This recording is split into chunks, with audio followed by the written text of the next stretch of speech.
Hello and welcome to Film Pulse episode number 250. Wow.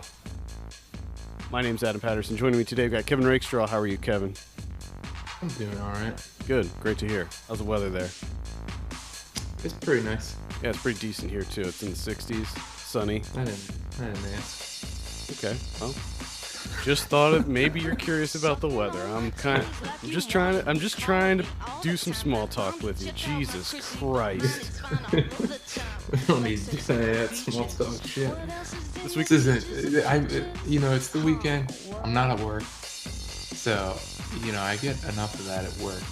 People struggling to converse with you. God. They're just trying to interact with you in some way. Just try to get some sort of response out of you. Yeah, and I just don't I can't do small talk. I don't get it. I don't understand it. I can, but it always feels forced. But yeah, because it's always like most of the time it is weather. Yeah, it's always what. That's the go-to. Yeah, and they always chit-chat about it when you're outside, and it's like, yeah, I know what the weather is. I'm out here. Like, we don't need to talk about it. Feel it around me. This is the world we're living in. Look out the window. I'm in it, right? I'm in the weather now. We don't need to discuss it. Fair enough. This week on the show, we'll be talking about the work of Joanna Arnow with reviews of I Hate Myself, smiley face, Bad at Dancing, Month 1, and Staycation. She did not direct the last one, but she stars in it.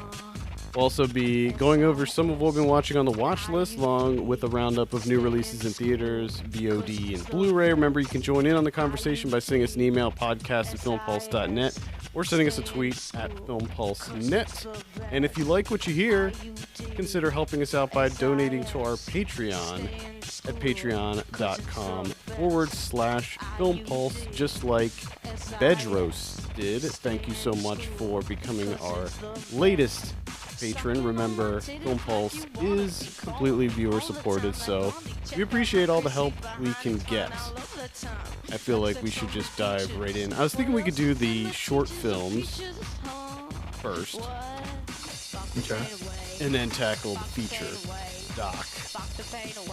Okay. So let's do, which one do you want to do first? Bad at Dancing? Sure. Okay. I imagine they'll just all kind of bleed into each Yeah. I don't know if we have to have hard stops between each one. So Bad at Dancing is available right now. I want to say No Budge. Is that on No Budge? other. On No Budge. It's also on Vimeo. Yeah. I think it was also one of those, I don't know if it was a Vimeo staff pick or one of those short of the week, whatever those, I mean, there's so many. Well, for future reference, all of these films that we're talking about today are available on Vimeo. So you can search for all of them. They're all available on Vimeo. All of them are free except for the doc that we'll be talking about, I Hate Myself. All the rest are free on Vimeo right now. I don't know if they will be forever, but right now they are. I have a plot synopsis here for Bad at Dancing. A perpetual third wheel and awkward outsider, Joanna increasingly inserts herself into the relationship of her more charismatic roommate, Isabel. The two women test each other's sexual and emotional boundaries in this surreal manifestation of jealous rivalry. I'll start this one off. The film, it opens pretty strong. Sex scene right in the middle, and then Joanna comes in while her roommate and her boyfriend are having sex, and just has a quick convo, just wants to chit chat a little bit while they're doing it, and that kind of sets the stage. This is an 11-minute short, so pretty breezy, but I found it to be really funny. I like the idea of people without boundaries. I like characters in movies and TV shows that seemingly are so disconnected from the world that they just have no sense of boundaries, and they're so comfortable in every situation that they can just kind of wander in and be okay with walking in on your roommate having sex and act like it's just a normal thing. Yeah, she just strikes up a conversation right off the bat. But it's She all just dives in. But I love that it's punctuated with her laying down beside them. yeah. So yeah, it gets awkward, and then it gets even more awkward when they're having sex and she decides to lay down beside them while this is happening.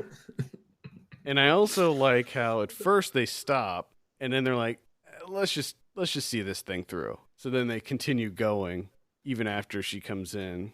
Whereas me, I would probably freak out and Yeah, I was I don't kind know of what I would do. surprised. Yeah, and I mean that's the thing is I was just as surprised as her walking in and just striking up a convo and laying down as them just continuing. Like their reaction is was just as surprising, where they're just like, "Oh hey." I think they were so shocked that it was happening that they just didn't know how to react. They were just like they were in shock at this. They were just frozen because they were so confused about this what was going on. But either that or the fact that Isabel, the roommate, I mean, presumably they seem to be very best friends and she probably already knows that this is the type of thing that she does. So maybe she expected it. She's kind of used to it at that point, I guess. Yeah.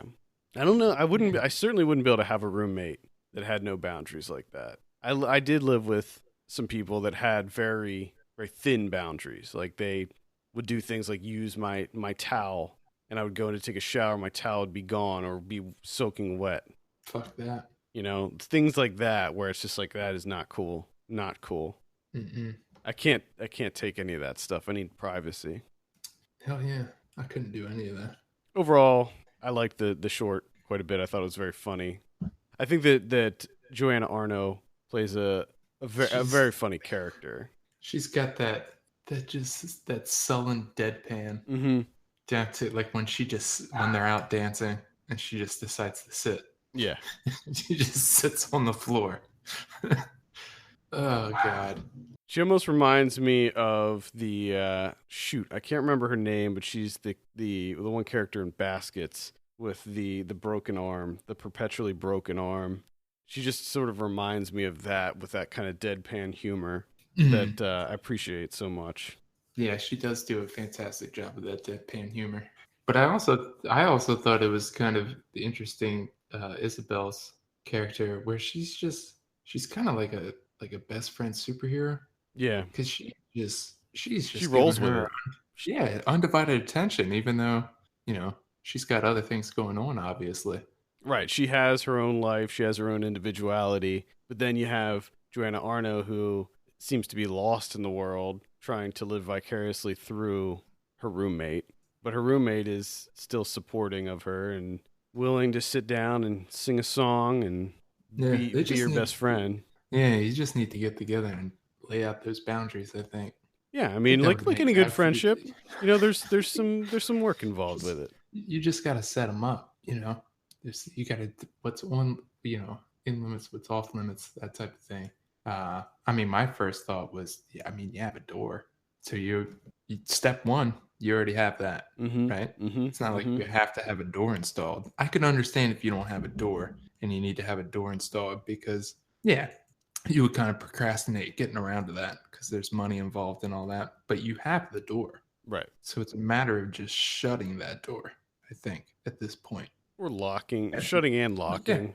shutting in like you don't Because even have to lock. I You could just put something in front of the door and then just slap your hands together. You're done. judging by the actions that she takes in this short, I would say that a closed door probably means very little to her. So I'd say you probably need to lock it Yeah, I think in you this just got to put situation. something. Yeah, because it doesn't seem like she has a lot of energy to her. So So if you just kind of put one obstacle in the way, she would just I give think up I think she would just end up sitting on the floor. She would just wait patiently, probably. eating her gross oatmeal or whatever the hell that was. That was the other thing. Like they were having sex and she was eating while they were doing it, but the sounds, like the mouth sounds. Well, it's that the stirring of that stuff, Yeah, which is like the worst. it's like the sliminess of it. Yeah, It sounded stirring very oatmeal. viscous. Yeah, stirring oatmeal, stirring like mac and cheese, any type of pasta really, just sounds awful. It might be one of the worst Well, sounds. especially when it's juxtaposed to people having sex, because then you're just like you're attributing you're combining the two, and you're just like, oh god, like ew, no thank you, no thank you, please. Uh, overall, I enjoyed it. I thought it was pretty funny. I enjoyed it as well. Now let's talk about. We're not going to give these scores. I don't think we need to give them scores. Nah, we don't need to be doing no scores. Let's talk about Staycation. Because Staycation was not directed by Joanna Arnow, but it does star her. This was written and directed by Zach Fleming. There's a synopsis here. Welcome to 179 Sullivan Street. Please treat the apartment with care and leave it as you found it. No smoking, no pets, and no additional visitors without prior permission. I like this one. I like the premise of this one a lot. Where Joanna Arnow plays a ghost. And I like that Robert Malone's character's name is Sad Guy. Because he's just a sad guy. He is. So basically the setup for this one, this is a 13-minute short. This guy who was dumped, he previously had a vacation planned at this, I guess it's like sort of just like a little cabin or not cabin. No, it's an Airbnb. Is that what it is? Yeah, got that Airbnb thing going on.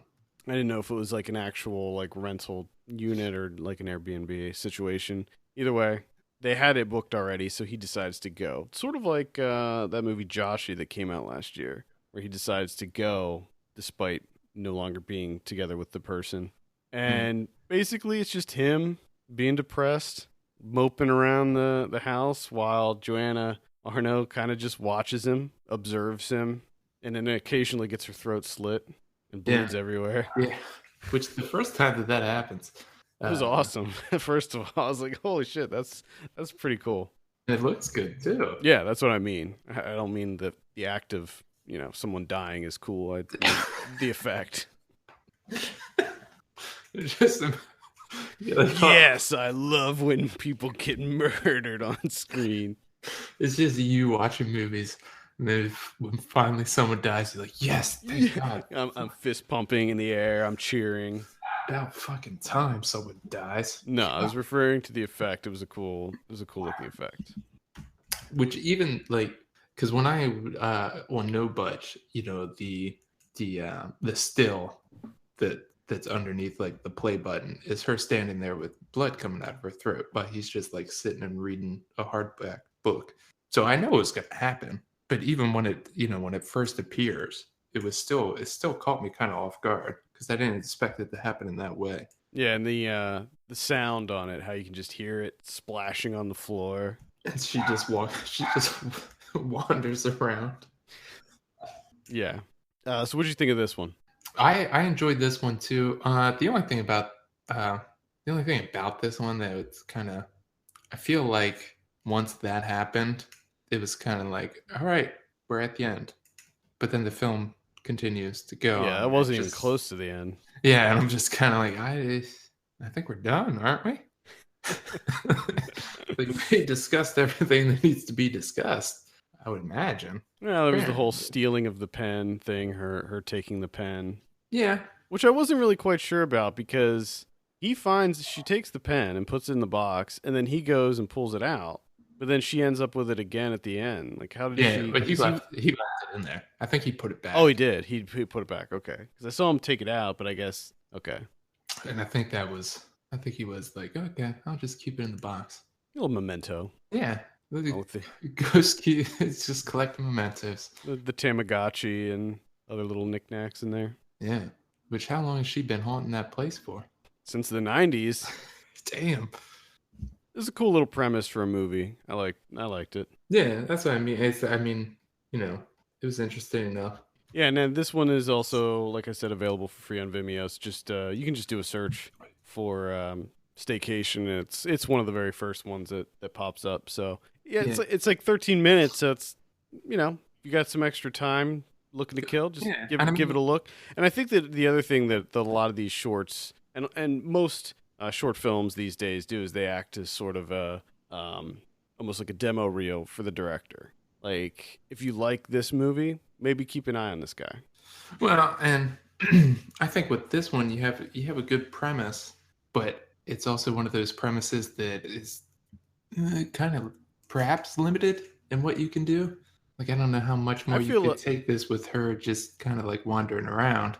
I mean, you probably probably work it out to a little bit longer. But That's what I'm saying. Like I feel like you could even develop this into a feature if you put together some sort of deeper plot with it. You know, like develop her backstory and have her like interacting with multiple guests as they come in. Each of those guests have their own separate story as and she watches and learns about each of these other characters that are coming into her life. And while that's happening, we start to learn more about her story, what happened to her, how she was killed, you know, the circumstances of her death. I think you could. I think there's something yeah, there with that. probably. I don't know. It was an enjoyable, 12 minutes, 13 minutes. Yeah, yeah. Now, what about month one? This was I think it was the first short film that she did. Interestingly, Rumor were the people that put this out. Rumor, if you aren't familiar, they did that "Who Took Johnny" documentary. I actually met Oh, one of okay. the owners of Rumor fairly recently. Really, really cool guy. They do some really interesting things at that company. I'd say to keep an eye on them. They are working on a sequel to "Who Took Johnny" too. I hope that that's not something that was supposed to be kept under wraps, but he didn't say that, so I'm saying it. It's it. Well, this one is one of those. Well, there was two other directors, right, on this one. Yeah, I think so. Suki Howley and Michael Galinsky. So this is just like a short documentary of the Occupy Wall Street movement, which I gotta say it's interesting more so now watching it than this came out in 2011, around the time of Occupy Wall Street, which Right. I would think at that point in time it would just be kind of like okay, it's a Like a short documentary. like a newsreel more than anything. Yeah, it's just kind of like a montage of day one, day two, da da da da, and like okay, interesting enough. But I think it's far more interesting watching it now that you're so far removed from it.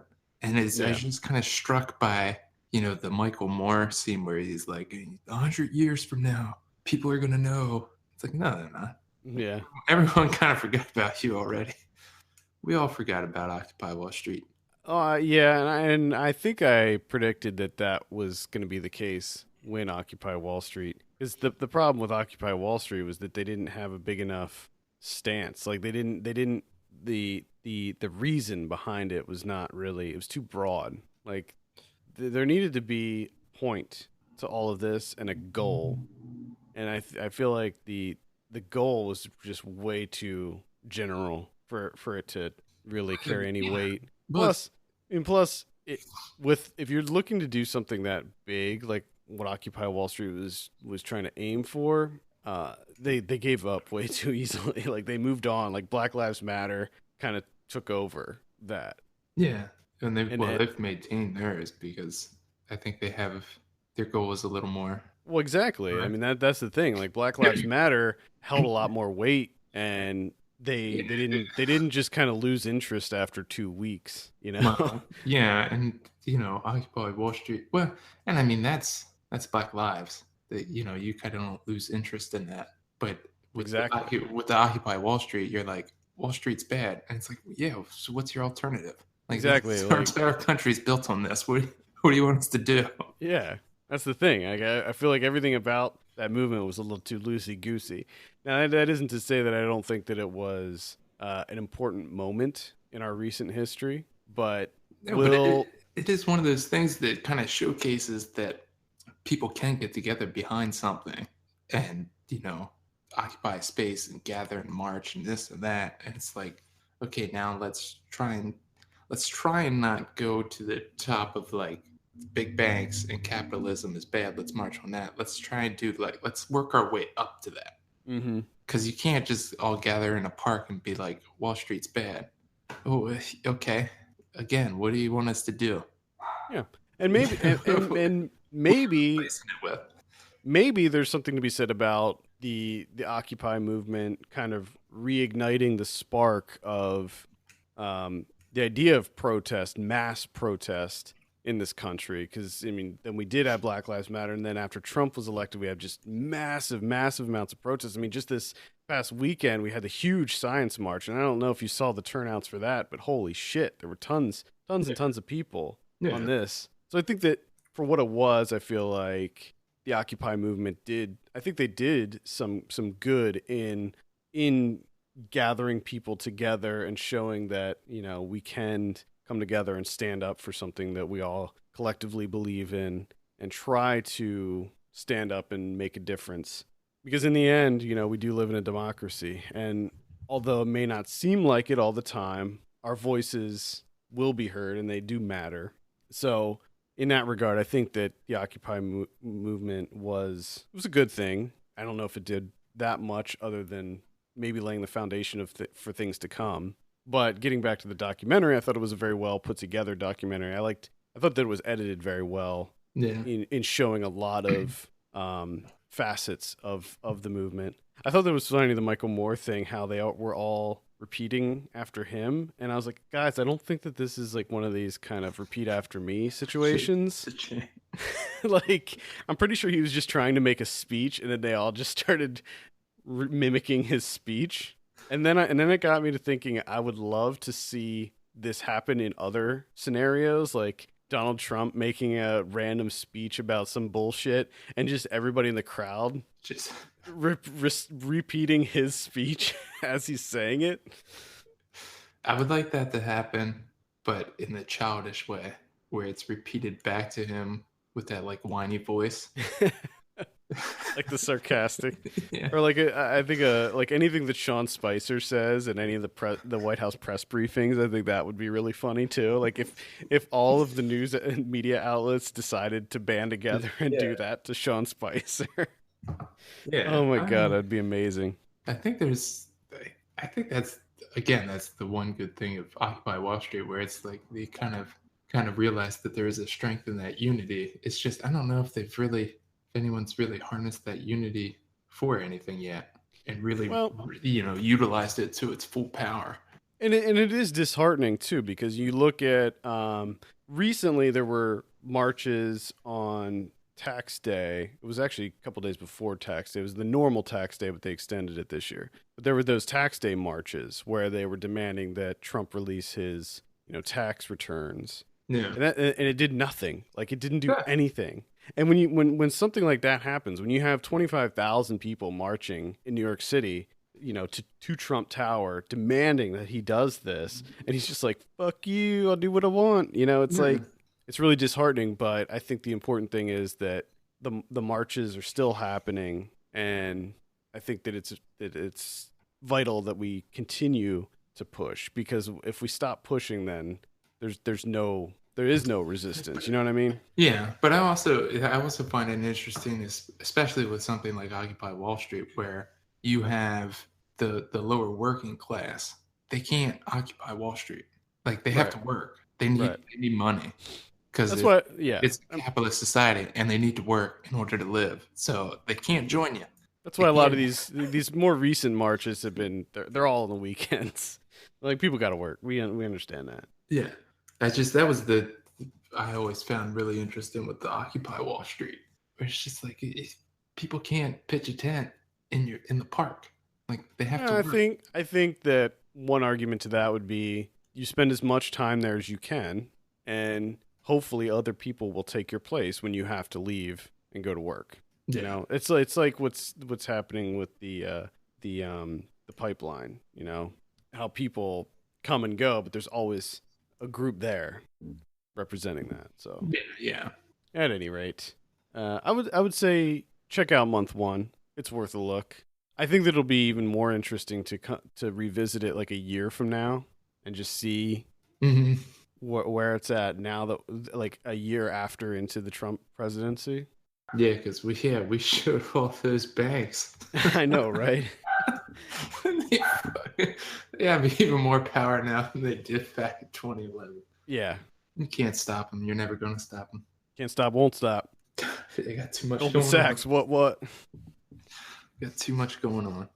All right, let's talk about the feature documentary. I Hate Myself. Smiley face. This is that's smiley face in there. This is starring and directed by Joanna Arnow. I have a synopsis here. Nebuchadnezzar filmmaker Joanna Arnow documents her year-long relationship with a racially charged poet provocateur What starts out as an uncomfortably intimate portrait of a dysfunctional relationship and protracted mid 20s adolescence quickly turns into a complex commentary on societal repression, sexuality, and self confrontation through art.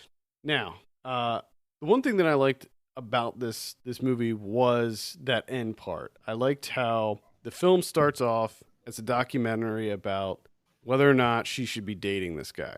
And it was sort of about him. Like, is he worth dating? Is he a Yeah. dateable person? But as the film goes on, you realize that it's not so much about him as it is about her. And it's not so much about whether or not she should be with this guy, but it's about what kind of person she has to be to want to date somebody like this guy.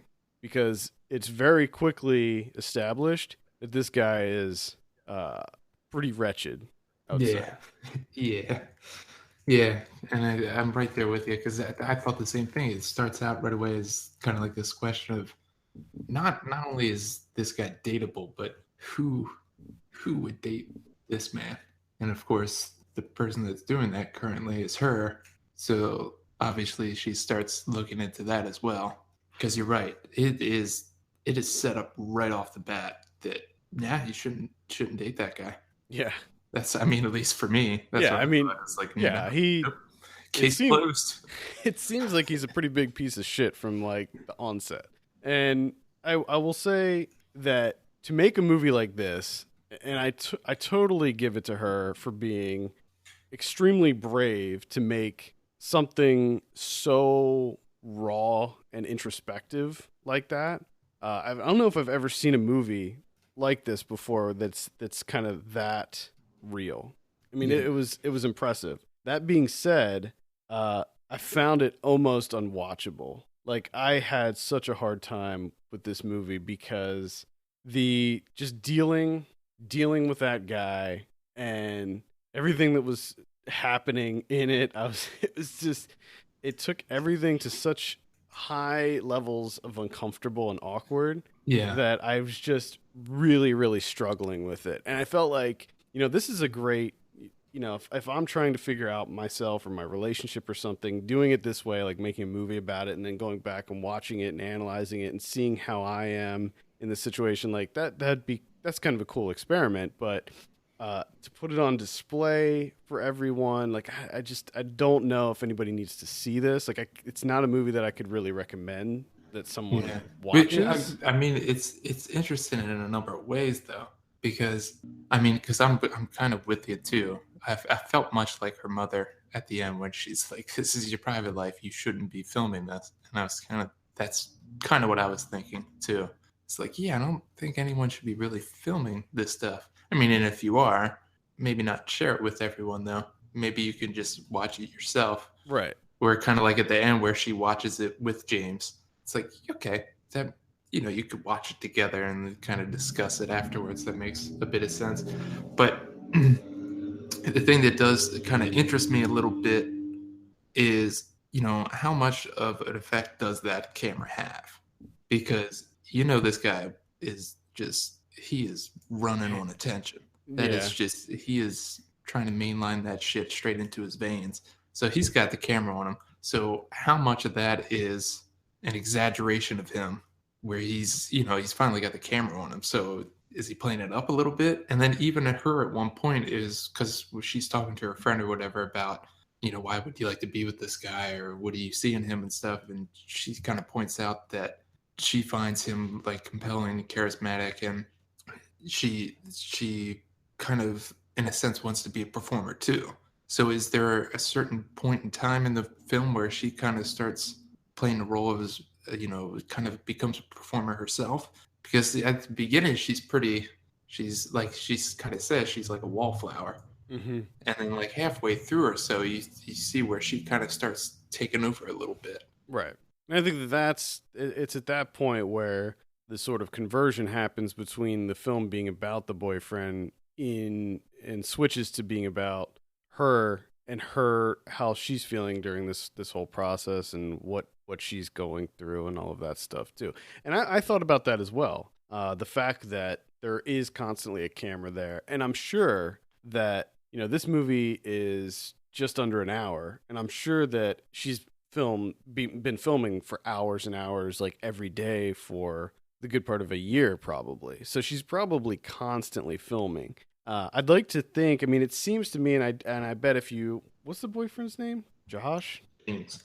James, and it was a J. I bet if you asked James, he would probably say that he was not hamming it up for the camera, and Oh yeah. that's just his Well, and that's the thing personality. is you don't know.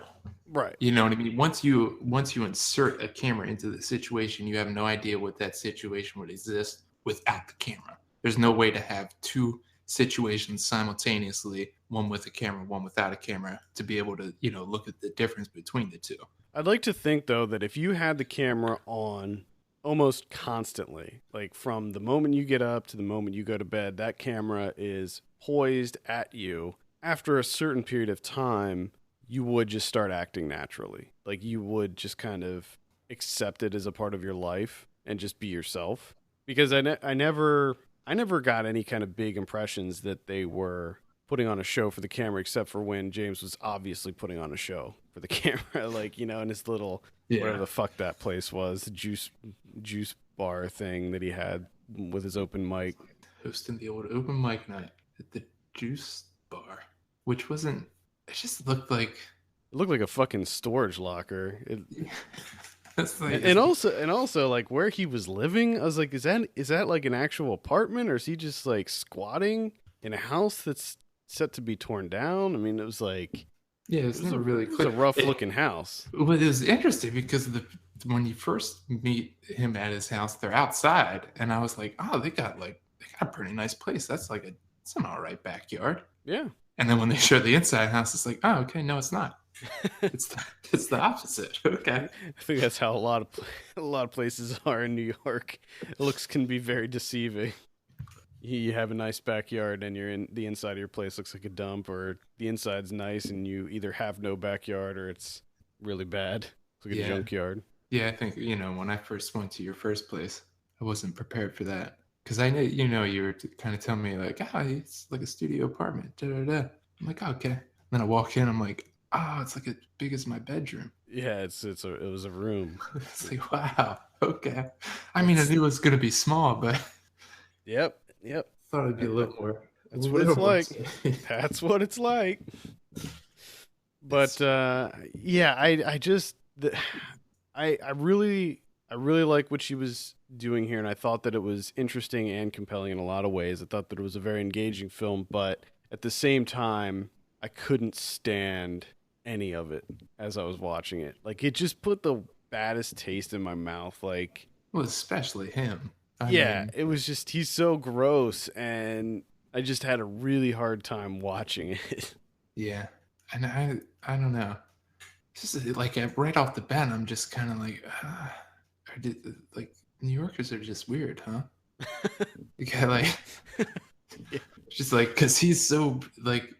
Well, certainly I don't really even know what the hell he's doing. And then her editor shows up, and I'm just like, okay, so that's his thing? Yeah, so she has this editor named Max, and he's just naked. Like, and they address it at the beginning when he's first introduced, but I don't know if they were doing that for the movie, or that's what I mean. Or it's just Max is just like, I don't know if she thought it would be funny to just do that, like every time she goes over there to check in, and he's just naked.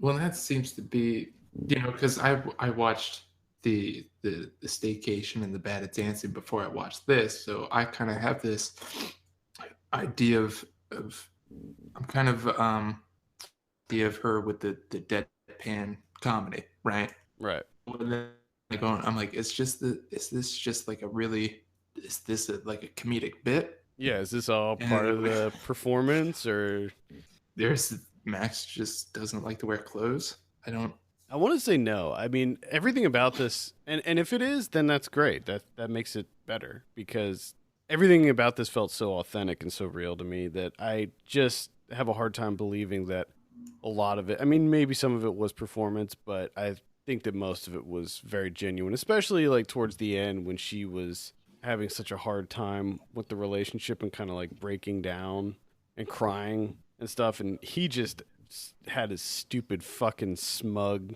smirk on his face while she's completely losing it. Yeah.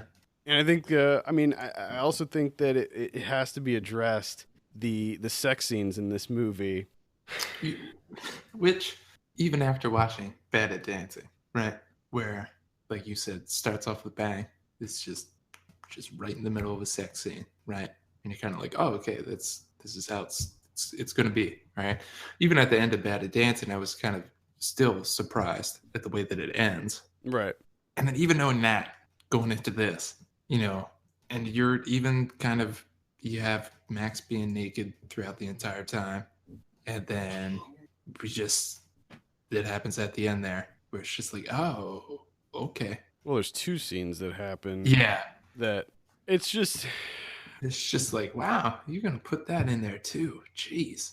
it was certainly provocative, but I also found it to be uh, somewhat disturbing for some reason. Like, I was very disturbed by it.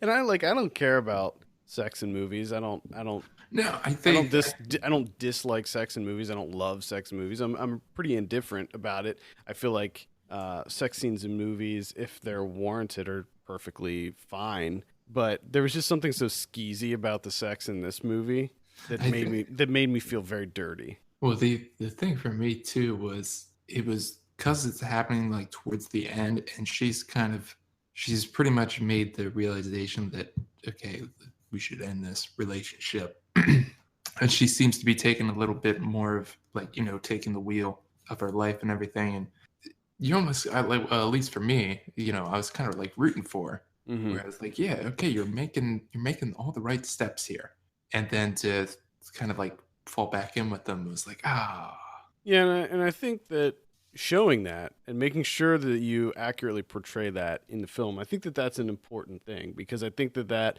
just it reinforces the fact that for some reason she just can't get over this guy. She can't let it go. And I think that many of us have been in relationships like that where we know that they're toxic, but for some mystical force is keeping us with that person, keeping us together with that person. And then when we're with that person, even though we're trying to separate and go our separate ways and end it, there's that, attraction that just keeps bringing you back in, making this the same, setting you down the same path all over again. And I think that it's important to show that, because I yeah, think that that's very common in relationships. But I just don't know if you need to have the scene with him getting his dick out and then, like having sex, like full on, full penetration sex. Maybe yeah. show the beginning stages of it. But then again, a big part of it was her showing that to her parents. So it's like, it's like, I don't know. I don't know how I feel about it. I'm so conflicted. Like I don't I, like I appreciate that she made this movie, and I think that it is a really interesting kind of case study. But I don't like. I wish I didn't watch it. like I'd rather not watch. I certainly won't recommend it for somebody to watch. But the scene involving the parents, I thought, was a really powerful scene. Yeah, I and I didn't think. think I I was really struck by the kind of when um she's able to kind of coax her mother back into like there's only 15 minutes left. I want Yeah, you I've been working on this, da, da, da. And she's able to get her back into the room. She watches the movie and she kind of comes out and says that I am disappointed or I am angry, and then you kind of see her work through that, but it's and so then funny. get to the end of it and be like, you know what, I'm not Yeah, upset. that was the kind of the most poignant thing about that scene, was that how she did work that through in her mind, where she was like, she immediately said, "I'm disappointed," but then as she worked it out, she kind of retracted that. Now I'm they did walk out during this, right before the sex scene happened. I'm thankful that at least gave them the heads up that was about to occur. Yeah, but I think that she gave him a heads up like 3 seconds before that pops like, out. right before- like as soon as the dick pops out, that's the cue. She's like, "Oh, by the way, heads up." Yeah, and I think, and I have no idea what's going through her mother's head at that point in time. But kind of my thinking of it too is at that point where she might be disappointed, whatever. But I kind of think like my own life. If someone did film like it's so easy for me to sit and watch and and judge and be like, oh, James is a terrible person. You can clearly see this, right? But you don't know what at that, like you said, where it's you don't know what is keeping them there. Maybe they don't see that at that in those moments. It's easy to look back and have like a record of it and be like, you shouldn't have made these decisions or these bad choices, but we all do it. It's just we don't have it on film for someone to show it to us, Yeah. like a year later and be like, what the fuck were you doing, Kevin? Yeah, of course. I mean, This day, look at you.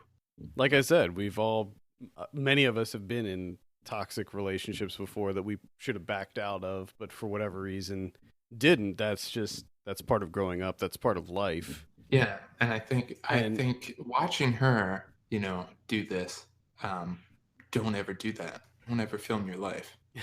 Watch it, like, don't. or just So do it. Just keep it to yourself. Just keep it with you. yeah, because I don't even think I could handle that. Like if I couldn't do it. I'm just surprised she was able to do this. Yeah, the thing about it, the funny thing about the title is that I think I hate myself way too much to actually film myself for that period of time to film Yeah. my own life. Like, oh God, like I Mm-mm. Yeah. no way I could watch my life play out No. like that. Like I'd be like, God, you're such a fucking asshole. God, you're so stupid. Why did you say that? Why did you do that? Like, Why does your face look like that? why did you get that for dinner, you fucking idiot? Your Like, posture's fucking terrible. yeah, I Yeah, mean, like I can't even look at pictures of myself. I can't even listen to this podcast. unfortunately, I have to listen to it to edit it, but I don't listen. I do not listen to it after it's published. I wash my hands of it after it's published. Yeah, Actually, anytime I hear my voice, I'm just like, oh god, but that's I think it's probably similar to doing the podcast where at first, like I remember when we first started this out 5 years ago, the first few episodes that I edited, I was just like, oh my God, I don't know how I can do this. Like, this sounds so bad. Like, hearing my own voice, hearing the dumb shit that I say, like off the cuff, because you make mistakes too. Like, you'll be in a thought, your thoughts will be flowing out and you'll say something that's completely wrong. And you're just like, oh my God, why did I say that? Like, what? Like, I meant to say this person, but I said this person. And you make all these mistakes and you hate the sound of your own voice. But I think that after a certain amount of time, you get used to it. Like, now I don't mind it. I don't mind hearing my own voice. I don't mind editing the show. get used to your mediocrity. But I feel like it would be the same thing with seeing yourself on camera and editing yourself, or having someone edit. Working with an editor editing you. I think it'd probably be the same. Like, you'd grow to be more comfortable with it. Not me. Nope. Well, you'll probably never find out, so it doesn't matter. It's irrelevant. I'm so thankful. But Yeah, 'cause I mean, I'm kind of like you too, where it's like it's a really really interesting film. It's a really interesting case study, documentary. Uh, the the honesty that's in it, the guts that it takes to do this. absolutely, It's all extremely commendable. But you're right. At the same time, I'm like, one, I can't watch it again. I mean, it's good, but I can't watch it again. yeah, I'm never going to be able to watch it again. Uh, Two, I don't know if, I mean, there's a part of me. It's like I would suggest it to people because it is extremely interesting and it is a compelling watch. But at the same time, it's like I don't know if I can. It's an odd predicament. yeah. I feel the exact same way with it. It's just, yeah. I think that if anything, it shows that Joanna Arnow has a bright future ahead of her. It seems like I guess would be that she's completely comfortable with doing anything, just about. Yeah, she's like the next generation Lena Dunham. Probably more so. Yeah, I don't know. I don't know enough about Lena Dunham. All I know is she says a lot of stupid shit. Apparently. yeah, she does. I mean, her personality is not anything like Lena Dunham's. The characters that she portrays, at least, personality is wildly different, but there's definitely some shades there, especially with the types of films and things. So I don't know.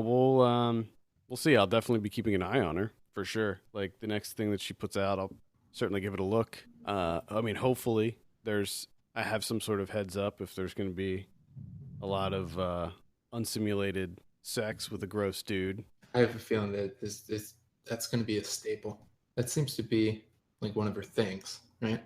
You have it in Bad Dancing, and you have it in I Hate Myself. So my guess is that might be. For some reason, Bad at Dancing, it didn't gross me out nearly as Well, you had much. that. Well, you had the juxtaposition. That's why. Yeah, and I think, I mean, I Plus, don't. did it really feel like they weren't really even moving? Yeah, I mean that was simulated, so for some reason it didn't bother me as much. But also because it wasn't like like they were portraying characters, and it wasn't Well, like yeah, and I'm hoping that it was simulated because no, I'm sure it was. There's just nothing going on there. I'm sure it was. Although they did get some pretty serious angles in there with it. Yeah, where they switch it. Yeah. Oh god. I like the way I Hate Myself kind of. I like the way it ended. I like the introduction, the song that came on at the end. I like that, but I didn't like the fact that it ended with like his erect penis popping out and like him getting ready to sloppily mount her. It was like, oh. How's that? He was like they were clothes too, didn't they? They were partially clothed, yeah. Yeah. Huh. Never done that.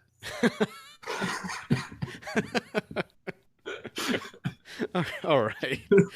let's end that because now that whole scene's like playing out in my head, and I'm just like, oh god. I think sex is a beautiful thing, but I don't know if I'm just not that into. Sometimes it's just witnessing hilarious. it. It's just that's I Hate Myself. That is available on Vimeo for rental. So if you want to check it out, it's $3.99 on there. So you can give it a rent. Just be aware. I feel like it's one of those movies you can't unsee. Like I don't know. I just don't think I'm gonna be able to unsee that movie. There is a part of me that is now like I'm just all I can think is like what's James doing now?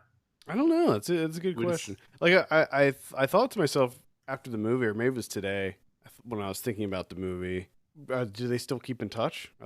Are they back together? Perhaps. I mean, I hope not. But is he still running the open mic juice bar in Harlem? What a weird little ecosystem he lives in. Yeah. There's also I will also say there's a lot of N bombs being dropped. Yeah, he loves the N word. He just loves that. He's being edgy. Yeah, being edgy. He's being so edgy. I do like how he points out that she's kind of doing the white liberal edginess too. Like after they watch the film, mm-hmm. And he kind of points out that what she's doing too. Yeah, that is true. Yep. All right, let's move on and talk about someone we're watching on the watch list. This is going to segue into a topic I want to discuss this week. Bringing back topic of the week. So I'll start off this week. I saw Tramps. Oh yeah, I forgot about Tramps. I wanted to see Tramps. Yeah, I think you'll definitely like it. The reason that I'm bringing up Tramps is because IndieWire came out with an article this week with the headline: Netflix keeps buying great movies, so it's a shame they're getting buried. And then the subtitle of that is the subheading is a movie still a movie if it premieres on Netflix? And basically, this is an article written by David Ehrlich, who I like a lot of David Ehrlich's reviews. Actually, I see a lot of his stuff pop up on Letterboxd, and I agree with a lot of what he says. Okay. In reviews, at least. And I sort of agree with what he's saying in this article, which basically talks about Tramps and how it was picked up by Netflix for $2 million. But the problem is nobody's going to see it, or not enough people will see it, and not enough people will see it the way that it should be seen, as in a theater. Nobody's going to appreciate it as much because it's on Netflix. People are going to put it on and leave it on in the background, or they're going to pause it 50 times, or they're going to start it and stop it a bunch of times, and they're going to be having all kinds of distractions in their home while they're watching it, or they're not going to see it at all because they don't know it exists. because Netflix is terrible in some aspects that we'll get into. Mhm. So, what I wanted to talk about was the idea of original films being on Netflix, and if that's a good thing, and if it's not a good thing, what can be done to rectify that, if anything. We have movies like I Don't Feel at Home in This World Anymore. That came out on Netflix, and I thought that movie was pretty great. Most of the movies that have been coming out on Netflix as of up until recently, I would say, have been mediocre at best. Like they're okay, they're not great. Some really good documentaries have been coming out straight to Netflix, but their feature films, their narratives have been average. They haven't been anything great. But what's starting to happen is a lot of these kind of indies, these kind of mid-tier indies have been popping up on Netflix, and I think that a lot of these movies do deserve attention, and I think that they're not getting enough attention on Netflix, and that's sort of what this article gets into, and I think that we've even talked about this before on the show. So I wanted to get your take, Kevin, first before we kind of dive into a little bit deeper. What do you think? How do you feel about these original movies popping up on Netflix? Did you even know that Tramps came out this weekend? I did, but I did kind of forget about it a little bit.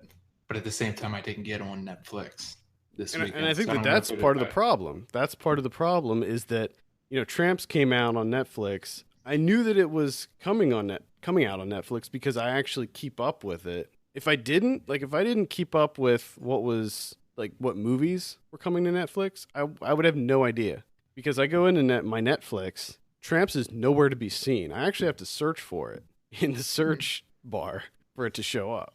Yeah, that's the number one problem that they have. They do not do a good job of that. They've gotten a little bit better because they do now have when they add stuff, they have a page that it'll be like we added 57 new titles, and you can just click on it and it shows you exactly what they added that day, which is something that we've been complaining about for years. Well, they haven't done that because I watch it. I watch Netflix on my TV with my Apple TV, and maybe they'll add that in an update. But as of right now, mine has recently released, recently added, and then like recommended for you. Like my Yeah, list, like my watch list, is way down on like the yeah, list. It's and like they seem to move that around all the time.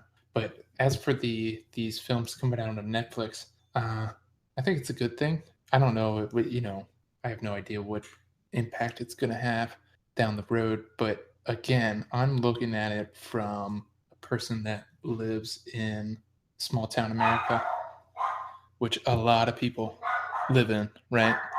So the chance to get to see these movies, okay, let's say Tramps has a theatrical run. It's only going to play on the two coasts, okay? right And none of us are going to have a chance to see it. now. So What's great, you guys get to see it in a theater. Wonderful for you. But there's this huge population that just doesn't get to see it. Well, my argument to that, and I totally see where you're coming from, and I agree to a certain extent. But my argument to that is, why can't you have a movie that comes out day and date in theaters in select cities, the major cities, and on VOD? Because then the money that's Yeah. paid is going directly to the filmmakers, and you still have that theatrical release. To my knowledge, any movie that goes to Netflix, that's only where it's only gonna be on Netflix. It's not gonna be in theaters. It's only gonna be on Netflix. And I think that's kind of a problem. And I don't really know how the logistics and the money situation works with Netflix. For what I'm reading here in the article, as an example, Tramp sold for $2 million on Netflix. So rather than I think what's happening is a lot of these indie filmmakers they're getting offers. Tramps plays. I think it played South by Southwest. So Tramps plays South by Southwest. Netflix sees it. They say, "Hey, we want this. We'll give you $2 million." And a lot of these indie filmmakers are like, "Yes, please," because as an example, Give Me the Loot, the director's last film, which we loved, incidentally, grossed $104,000. Yeah. So it seems like a kind of a no-brainer. Plus, there is that exposure. Like Netflix is a wildly popular service, I'm sure that there's some sort of statistic that show how many people in America have Netflix, but I'm sure that it's a huge percentage of people in this country subscribe to Netflix. So your movie is going to get out there. I don't know if there's like residuals that you would also get on top of what it's sold for. So I think it's a little bit of a double edged sword in a lot of ways because I think I do agree with David Ehrlich that you have these really great movies like Tramps coming out that they're not really getting that many accolades and that much fanfare because they're coming out on Netflix. Now I don't know if that's Yeah. a problem with Netflix or if that's a problem with how the industry and the media within our industry treats these movies because you don't see like major outlets. I mean, you see some, but you don't see a lot of major outlets reviewing these as if they were a new release in theaters. Yeah. They're not getting as much coverage. And I would be willing to bet that come awards time, none of these Netflix movies, no matter how great they are, get considered. I think that they'll probably be considered for Golden Globes because they would probably be considered TV, like TV movies. But you're not going to see any of these get nominated for Oscars, no matter how good they are. I think you'll see that change in the next I'm couple of years. hoping. I'm hoping, but I'm saying right now That's, that's not how the we just got landscape is. didn't I think some, and I'm not sure how many, but a couple of Netflix movies made it into Cannes this year, so you have that happening. Yeah, and they're getting bigger and bigger. I mean, that's what's happening. You're seeing these Netflix the originals getting larger in scale, and they have a lot of money to throw around. Yeah, and it seems like they're buying all of them too now. Oh yeah. I mean, I'm attending Tribeca as we speak and there's tons of Netflix stuff here at Tribeca. So they're definitely becoming a media juggernaut when it comes to these Yeah. movies. And I hope that the movies get the treatment that they deserve as far as exposure because you have some of these movies that they come out on Netflix and you're like, "Oh, I didn't know that that was out today. Yeah. I didn't know that this movie was coming out on Netflix." And it's like, I'm somebody who works within this ecosystem and if I don't know that Tramps came out this weekend, then probably it's a safe bet to say that a lot of people, most people don't know. And most people probably don't even know what that movie is. So I feel like that there needs to be a marketing push behind these movies too. I don't think that Netflix can just put it out on their service and expect people to find it. You know what Well, I mean? you might be surprised though, because them putting it out on Netflix has you just had a larger number of people know that that film exists just from people that aren't big time movie watchers, Maybe. that follow everything. They get on their Netflix app, pull it up on their PlayStation 4 or whatever, and it's boom, Maybe, Tramps, and they're like, maybe oh, if it I'll if check it that out. if it shows up on their front page on if it shows up on their homepage and didn't get buried somewhere up random like because I didn't like I said it wasn't even listed on my recently added or anything. I had to search for it to even show up. So Yeah, it's like I feel like that they need to have a bigger push behind these like and they do have a bigger push on some of them. Like I'm seeing, like I was in Times Square today, and there was a giant video ad for Sandy Wexler in Times Square. So some of these movies they do put some marketing dollars behind them and get the yeah, name out there, but not not a lot of them. I mean, only the really big ones that they want to yeah. push, and these smaller indie titles they don't. I feel like that they don't do enough for them. And that could change because this is all still kind of a new, it's new media. But Yeah. I don't know. I want to see more from Netflix. If they're going to start putting movies like this out there, I'm really hoping that they support them and support the filmmakers who make these movies because getting back into the watch list, talking about Tramps, I thought it was fantastic. Great movie. Looking forward to this one. Yeah, I think you'll like it a lot. It's basically about a It guy. was. I gotta say, I was kind of reading that IndieWire article, and he kind of talks about the film a little bit. I was kind of like, it sounds like Give Me the Loot. Yeah, I mean it is sort of a heist situation in a lot of ways. Basically, it's about a guy who his brother ends up in jail, and he has to take his place in doing this kind of strange pickup thing where he has to get in a car with a girl. They go to a location which is at a subway stop, and he has to put a bag down and pick up a briefcase from somebody dropping it off and then take it back to a location. But the problem is, his only instructions are it's going to be a girl sitting on the platform with a green bag, and there's going to be a bag sitting on the floor beside her. Well, it turned out that there were two girls with green bags and bags sitting, so he grabs the wrong one. And the bulk of the film is him and this girl who was acting as the driver trying to track down the woman who had the bag that they needed. You'll like it. I hope so. I hope so. I didn't watch anything else, so Oh, there you go. okay. Yeah. That'll make it easy. I've been at Tribeca, so I really haven't seen anything else. You're allowed to Yeah, talk about. I can talk about The Endless. I'm not. So I saw the new Justin Benson Aaron Moorhead movie. I have a review up for this. I gave it a 9 out of 10. Now maybe that has a little bit of a festival bump, but as of right now, I was pretty blown away by this movie. If you're not familiar, they're the guys that did Resolution, which I was a huge fan of. It was like on my top 10 that year. And then they did Spring a couple of years ago, and it was on my top 10 then too. And their new movie, I think, is better than both of those.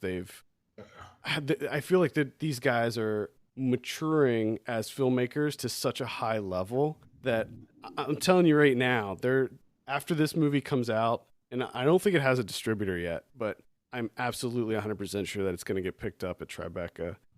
After this movie comes out, they're going to get huge offers. Huge. Guaranteed. These guys are going to do amazing things because this movie, I mean, I loved Spring. I thought it was incredible, but it's like they're, with each movie, this is only their third movie, and I feel like that they've refined their craft to such a point where it's just like, holy shit, this movie is incredible. The only thing I'll say about it is it's about two brothers who were in a cult that get a mysterious tape in the mail and end up going back to that cult. Shush. That's all I'll say. Go into it completely cold. Do not look at any trailers or anything. We released a clip on the site, actually. That clip is safe to watch. I can tell you that. The clip does, it's very short. It really doesn't give it doesn't give anything in the plot away. There's almost no dialogue. It doesn't give any context to what's going on. So I think that the clip is safe to watch, and it gives you an idea of sort of the mood of the movie, maybe the ominous tone that the movie has. So I'd say that the clip is safe to watch, but as far as like reviews and stuff, I'd stay far away. If you can avoid trailers, whenever trailers start to pop up for it, stay away. Just go into it completely cold because it is an incredible experience. I think what Adam's trying to say is burn all your devices. Media blackout. Just start the media blackout now until it comes out. Hopefully someone will let you know when it comes out, and then go see it, and then you can buy all new devices. That's exactly what I'm saying. But as of right now, just burn all of them. That is correct. Yeah. The other stuff I'll save for probably next week, and I'll kind of give a wrap up of the stuff I liked and the stuff I didn't like. So far, I'll say I saw 6 films maybe. I've pretty much liked everything so far. Okay. So right. it's been a good festival so far, but I'm just starting. Like I've just started going to screenings. I went to a couple pre-fest screenings, and then this whole next week I'll be doing nothing but festival stuff. So if you're in New York and attending Tribeca, hit me up on Twitter and we'll meet up and we can chat, do some podcasting or something, talk about what you liked and what you didn't like and all that stuff. So he's looking for a replacement. Kevin, I didn't want to do it on the show, but I found out. But this isn't working out. 215. It's time to call it. Let's talk about what's coming out next week in theaters. We got The Circle. Okay. I'll be seeing this at Tribeca. I'm not. I don't know. What do you think about this? This is the one with Tom Hanks and Emma Emma Watson. I don't know. I'm probably not gonna. It's by the guy who Maybe did it's probably. Smash. You're a big fan of Smashed. Oh, it's the guy that smashed. Yeah, Uh, James Ponsoldt. Smash was pretty good. He also did the Spectacular Now and the end of the Yeah. No tour. thanks. Nope. No thanks. This is a Nope. sci-fi movie by him. Yep. It's kind of Oh a yeah. departure. Nope. No thank you. I'll be checking it out. I'll report on that back on that next week. Let's see what else we have here. Bang, the Burt Burns story. I think that's a rock doc. Obit. That's a documentary about I think it's the New York Times obituary, something like that. Okay. Got How to Be a Latin Lover. I'm not too interested in that. Slight. That's the magic one. Stay tuned for Ryan watches a movie this week where we'll be talking more about this. I'm interested. Below Her Mouth. What? What now? Below Her Mouth. It's Wait. a Say the first word again. below. Okay. First two times I thought Below. Yeah. Below Her Mouth. It's a love story, I believe. Romance doesn't look great to me. It actually sort of looks like a Blue is the Warmest Color ripoff. I apologize if it's not, but that's what it looks like. Rupture. This is by the guy that did Secretary. Sort of a body horror film with Noomi Rapace. Interesting. Yeah, I'll be giving this one a look if I have time. Buster's Malheart. This is one that I was scheduled to go see at Tribeca at a pre-screening, but I missed it, and I'm hoping that I can now squeeze in another time for this. I'm very interested in this one. Have you seen anything about this? I have not. I just know that it has a terrible title. It does have a terrible title, but I would say check out the synopsis on this one. I think you'll be interested. It stars Rami Malek from Mr. Robot. Okay. All right. Yeah, it looks kind of weird, and I'm definitely into it. Voice from the Stone. Not too familiar with that. Mm-hmm. A Dark Song. Harold and Lillian, a Hollywood love story. 1 Week in a Day. Heard that was good. LA 92. It's a documentary about the LA riots, I believe. I'm interested in that. The Black Room. Never heard of it. Seven Witches. Another witch movie. Black Rose. Gray Lady. Danger Close. That sounds like you just make them up. I know. I was going to say, these are all real movies that I'm listing out right now. Oh, no, I'm sorry. I'm getting ahead of myself. American Wrestler The Wizard comes out on May 3rd. So, all right. I'd say check out Slight, definitely. That looks interesting. The Circle, I'm not sure how I feel about that one yet. But yeah. Let's see what we got on VOD next week. On the 25th, we have Nola Circus. It's a documentary. I'm sorry, it's not a documentary. It's a comedy about a hair salon, I think, in New Orleans. Okay.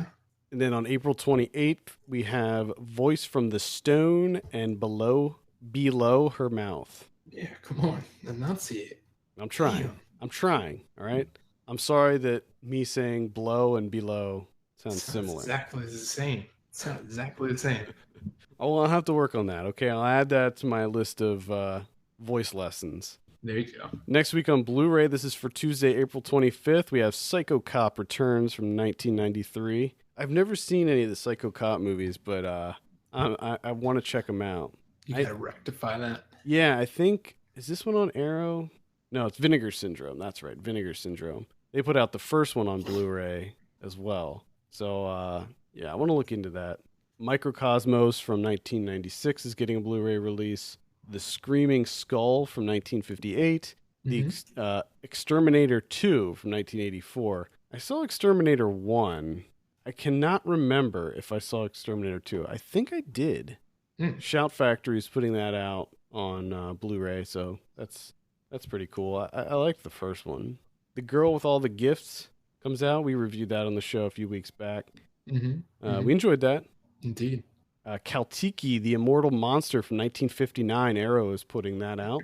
Underworld Blood Wars. That's that new Underworld movie that I heard was not too good. It looks terrible. Yeah. Did not hear good things. Yeah. La La Land. Ugh. Oh, Lord. Let's see what else we got here. Double Exposure from 1983. Okay. One Punch Man, Season 1. Now this is I always joke about how many anime releases get are on this list every week. This is an anime that I am very interested in. It's on Netflix. I watched the first episode and it was incredible. So I'm definitely going to be sticking with it. It's about a superhero who is so powerful that one punch literally ends any enemy that he comes up against, and because of that, he is so bored with his life that he just feels like he has no reason to live. Like he just lives in utter boredom all the time. Oh man, poor So guy. it's a comedy. I'm gonna keep watching that one because it's pretty interesting. Catfight. That's the Owner Tukul one that we reviewed a few weeks ago. I'd say check that one out. Yeah, that's an all right. Yeah. American Anarchist. This is a documentary about the author of the Anarchist Cookbook. I didn't talk about this one on the show, but I saw it a few weeks ago when it first hit VOD in theaters. Slightly interesting, although also slightly frustrating, because the guy who wrote the Anarchist Cookbook, like he outwardly says that he regrets writing it and stuff, but he's so oblivious to the impact that that book has caused that it's just frustrating. You're like, how naive are you, guy? You don't realize all this stuff. And there's one scene in the movie where the filmmaker actually confronts him with how many terrorist attacks and mass shootings and things were not attributed to his book, but loosely associated. Like they found the book, in Yeah. the killer's room or whatever. And I don't know. It's still a slightly interesting watch, regardless. Sing is coming out, and The Secret Life of Pets. I don't know. Oh, okay, so Secret Life of Pets and Despicable Me 3 are coming out in like a double pack, so they've already come Ooh. out. I think Sing maybe is new. Yeah, that's new. What do we got on the old Criterion front next week? We got two 80s movies. One is Tampopo from Tampopo.